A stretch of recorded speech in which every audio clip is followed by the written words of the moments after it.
Israel ने Hamas और Hezbollah की टॉप लीडरशिप को साफ कर दिया है और उनके अब इजराइल ने कमांडरों को भी चुन चुन कर मारना शुरू कर दिया है।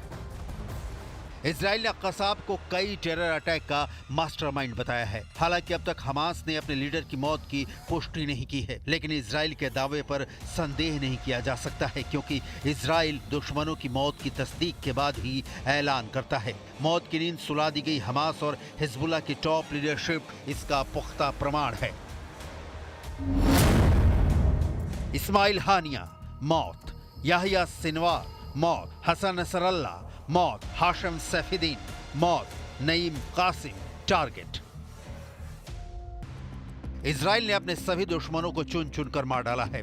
हमास की पूरी पॉलिट ब्यूरो को मारकर इजराइल बहुत जल्द फाइटर ग्रुप को सरेंडर कराने के मिशन पर लग चुका है। इजराइल ने कब और किस हमास लीडर का खात्मा किया, इसे भी देखिए। ईद अल दिन कसाब से पहले नेतन्याहू ने खान यूनिस के कसाई के तौर पर कुख्यात और 7 अक्टूबर नरसंहार के मास्टरमाइंड याहिया सिनवार का डेथ वारंट रिलीज किया था। सिनवार को इजराइल ने खौफनाक मौत दी।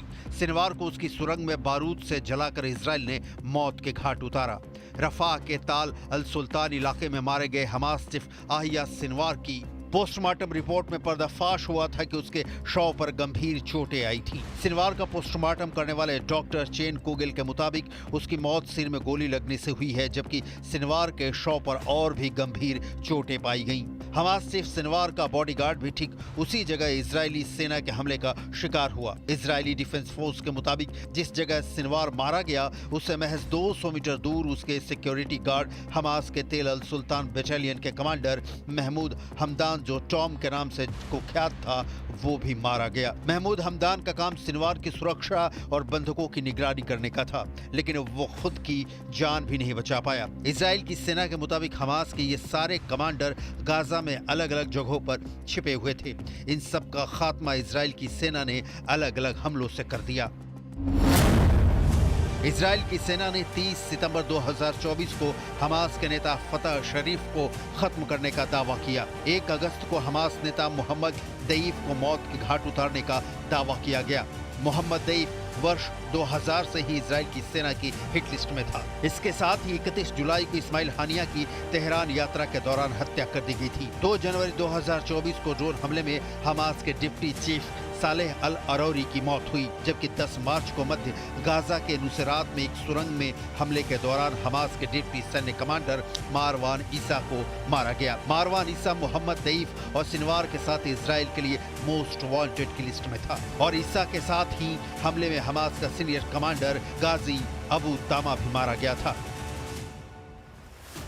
हमास की लीडरशिप में अब सिर्फ 2 चेहरे ही ऐसे हैं जिनकी खाड़ी में अपनी पहचान है। इनमें एक है खालिद मेशाल और दूसरा खलील अल हैया। इजराइल की मार से हलकान हो चुका हमास अपने नए चीफ के नाम का ऐलान तक नहीं कर पा रहा है। वहीं टॉप कमांडो की सीरियस डेथ से ईरान तिलमिला उठा है।